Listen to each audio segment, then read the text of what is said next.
আসসালামু আলাইকুম প্রিয় দর্শক।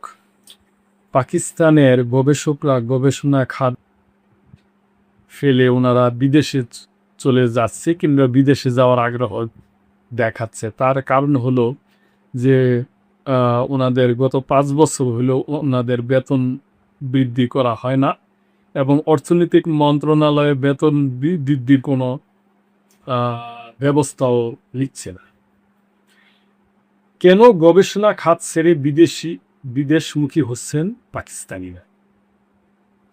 পাকিস্তানের সরকারি বিশ্ববিদ্যালয়গুলোতে কর্মরত বৈজ্ঞানিক গবেষকদের বেতন গত ৫ বছর ধরে অপরিবর্তিত রয়েছে। দেশটির অর্থ বিভাগ বেতন বৃদ্ধির প্রস্তাবে অনুমোদন অনাগ্রহ দেখাচ্ছে বলে জানা গেছে। ফলে ২০২৬-২৭ অর্থবছরের বাজেটেও পিএইচডির ও অন্যান্য পেশাগত ভাতাসহ তাদের বেতন ভাতায় কোনো বৃদ্ধি না হয় আশঙ্কা তৈরি হয়েছে। দীর্ঘদিন ধরে বেতন না বাড়ায় গবেষকদের মধ্যে অসন্তোষ বাড়ছে। একই সঙ্গে দেশটির মেধাবী গবেষকরা বিদেশে ভালো সুযোগের সন্ধানে চলে যেতে পারেন এমন ব্রেইন ড্রেইন এর সংখ্যাও জোরালো হচ্ছে। গবেষকদের অভিযোগ, ক্রমবর্ধমান জীবনযাত্রার ব্যয় সামাল দিতে তারা বাধ্য হয়ে বিভিন্ন বাহ্যিক অর্থায়ন ভিত্তিক প্রকল্পে যুক্ত হচ্ছে। এতে তাদের মূল গবেষণা কার্যক্রম ক্ষতিগ্রস্ত হচ্ছে।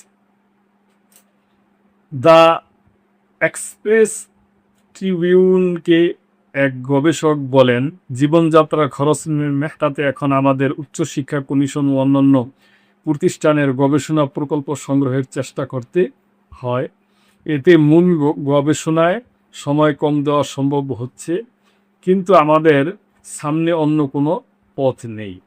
পাকিস্তানের উচ্চমানের গবেষক ও শিক্ষাবিদদের বিশ্ববিদ্যালয়ে আকৃষ্ট করতে সাবেক এইচইসি চেয়ারম্যান ও খ্যাতনামা বিজ্ঞানী Ataur Rahman tenure track system TTS চালু করছিলেন। এই ব্যবস্থার অধিকাংশ শিক্ষক ও গবেষক বিদেশি বিশ্ববিদ্যালয় থেকে পিএইচডি ডিগ্রি অর্জন করেছে।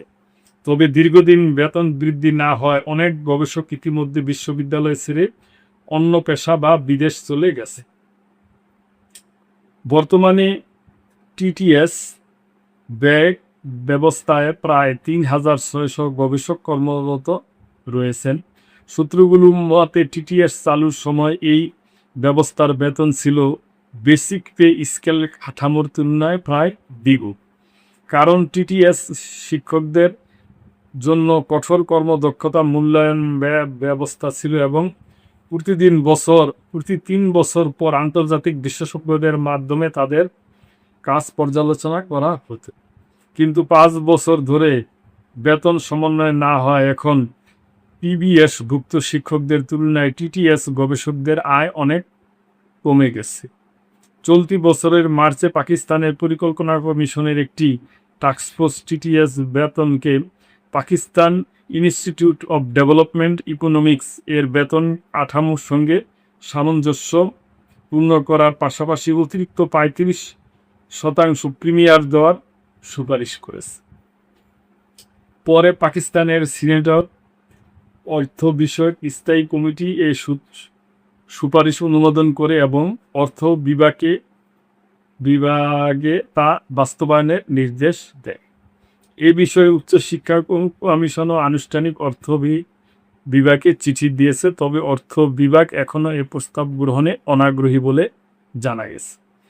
প্রাপ্ত তথ্য অনুযায়ী বর্তমানে একজন পিবিএস অধ্যাপক মাসে প্রায় ৫ লাখ রুপি আয় করেন, যেখানে একজন টিটিএস অধ্যাপক কর পরিশোধের পর পান প্রায় ৩,৫০,০০০ রুপি। একইভাবে পিবিএস সহযোগী অধ্যাপক পান প্রায় ৪ লাখ রুপি আর টিটিএস সহযোগী অধ্যাপক প্রায় ২,৫০,০০০ রুপি। পিবিএস সহকারী অধ্যাপকের মাসিক আয় প্রায় ৩,২৫,০০০ রুপি হলেও টিটিএস সহকারী অধ্যাপক কর পরিশোধের পর পান প্রায় ১,৫০,০০০ রুপি। এদিকে ইউনিভার্সিটি অফ করাচি এর Institute of Biochemistry and Molecular বায়োলজির বেশ কয়েকজন গবেষক টিটিএস কাঠামোর অধীনে আন্তর্জাতিক মানের গবেষণা চালিয়ে গেলেও তাদের বেতন 5 বছর ধরে অপরিবর্তিত রয়েছে। বিশেষজ্ঞদের মতে দ্রুত পদক্ষেপ না নেওয়া হলে পাকিস্তানের গবেষণা খাত আরও বড় মেধা সংকটের মুখে করতে পারে। প্রিয় দর্শক, এখানে আমার একটাই যে আমি তো এই ব্যাপারে কোনো মন্তব্য করতে চাইনি, আপনারাই করবেন। তবে পাকিস্তান দেশটা খুবই সম্ভাবনাময় দেশ, সুন্দর একটা দেশ। তবে এই দেশটার মধ্যে সব কিছু নিয়ন্ত্রণ করে সেনাবাহিনী। এই দেশটা যদি গণতান্ত্রিক হতো তাহলে আমার মনে হয় আর অনেক দূর আগায় যেত। তো প্রিয় দর্শক, এই ব্যাপারে আপনাদের যদি কোনো মন্তব্য থাকে তাহলে অবশ্যই করবেন এবং সাবস্ক্রাইব করে চ্যানেলটি পাশেই থাকবেন। আল্লাহ হাফেজ।